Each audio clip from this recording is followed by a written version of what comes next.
Do'kani 9 bilishim mumkin, qolganini bilmayman lekin. Ana 3 ta misol. Mana $100 ham qo'yamiz, faqat vaqtni belgilaymiz. Bo'ladi. $100 sizniki bo'ladi agar 1 minut ichida ichib bersangiz. Mana misol ko'rsak. Hop. Nima bor? Aha. $100lik savol. Yo'q, kallam yetmaydi. Necha olmaysan? O'zi yetib qo'ya qoling.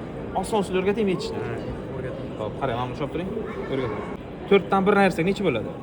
3, 9 dan ham 3 ayiramiz, necha bo'ladi? 6. Demak, javobi 3 bilan 6 ni yozamiz, 36. 21 kar 99 mi? 21 dan 1 ayirasiz, 20 yozasiz.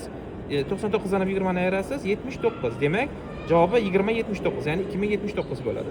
Oxirgisi ham xuddi shunaqa. Bundan 1 ayiramiz, 512 bo'ladi. 512 mana buni ayirib olsak, shunda 4, 8, 7.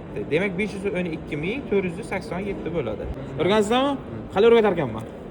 Matematikani xuddi shunday eng oson usullaridan 0 dan boshlab o'rganmoqchi bo'lsalaringiz, ushbu ko'rsatilgan nomerga telefon qilib, joylaringizni band qilsalaringiz, shaxsan o'zim tekshirib ko'rib, olish qobiliyatiga qarab farzandlaringizni yangi guruhlarga joylashtiraman.